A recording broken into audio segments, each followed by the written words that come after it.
الحمد لله والصلاة والسلام على رسول الله أما بعد. قال رسول الله صلى الله عليه وسلم: لا يدخل الجنة قتات. صدق اللہ العظیم وصدق رسولہ الکریم. تمام تعریفیں اللہ رب العالمین کے لیے ہیں. درود و سلام نبی مہربان حضرت محمد صلی اللہ علیہ وسلم کی ذات اقدس پر. اس حدیث مبارکہ کے اندر اللہ کے نبی علیہ الصلاۃ والسلام نے فرمایا ہے: لا يدخل الجنت قتات، چغل خور جنت میں نہیں جائے گا. اس سے معلوم ہوتا ہے کہ چغل خوری جو ہے وہ ایک بہت بڑا گناہ ہے، اور امت کا اس پہ اجماع ہے کہ یہ حرام ہے اور اللہ کے ہاں کبیرہ گناہ بھی ہے. چغل خوری کا مطلب یہ ہے، علماء نے اس کے دو مطلب بتائے ہیں.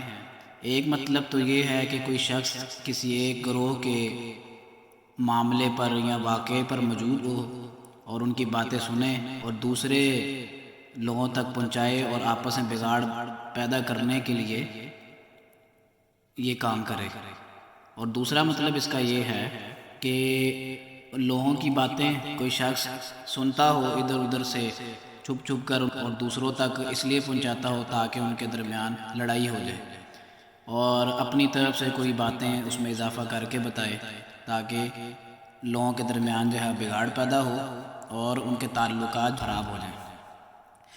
تو اسی طرح اللہ تعالیٰ نے قرآن مجید کے اندر بھی فرمایا ہے، سورہ قلم کے اندر: ہمازٍ مشاء بنمیم.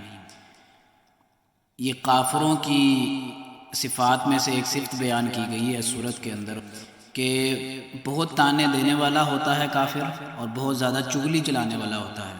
یہ دور جہالیت کے اندر کفار کی یہ صفت تھی کہ گروہوں کے درمیان لڑائی کروانے میں وہ ایک دوسرے کی چغلی کرنے میں کمی نہیں چھوڑتے تھے کوئی.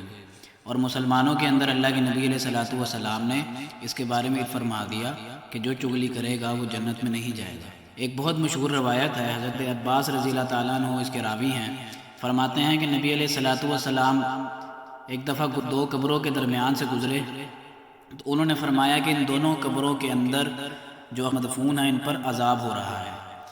تو عذاب کس وجہ سے ہو رہا تھا؟ ایک قبر میں اللہ کے نبی علیہ الصلاۃ والسلام نے وجہ بتائی کہ وہ شخص دنیا کے اندر اپنے پیشاب کے قطرے سے پرہیز نہیں کرتا تھا، ان سے بچتا نہیں تھا. اور دوسرا یہ فرمایا کہ دوسری قبر میں جو عذاب ہو رہا ہے وہ شخص کو ہو رہا ہے جو دنیا میں بہت زیادہ چغلی کرتا تھا. تو یہاں سے معلوم ہوتا ہے کہ چغلی کرنا کتنا بڑا گناہ ہے اور اس سے معاشرے کے اندر کس قسم کا بگاڑ پیدا ہو سکتا ہے. تو ویسے بھی یہ صفت جو ہے وہ کفار کی ہے، اس صفت سے جو ہے مسلمانوں کو بچنا چاہیے. آج اگر ہم اپنے معاشرے میں دیکھیں یہ کام بہت زیادہ عام ہو گیا ہے، اور ہم جب کسی کے درمیان بگاڑ پیدا کروانا چاہیں تو ہم اس طرح کے کام کرتے ہیں کہ ایک بندے کا عیب یا اس کی کوئی بات جو اس میں موجود بھی نہ ہو جان بوجھ کے دوسرے کو سنا کے آپس میں بگاڑ پیدا کرواتے ہیں. تو اللہ تعالیٰ سے دعا ہے کہ ہمیں اس کبیرہ گناہ سے بچنے کی توفیق عطا فرمائے اور ہمیں اپنے معاشرے کے اندر اچھائی کو اپنانے کی توفیق عطا فرمائے اور اچھے اخلاق کو اپنانے کی توفیق عطا فرمائے. وما علینا الا البلاغ المبین.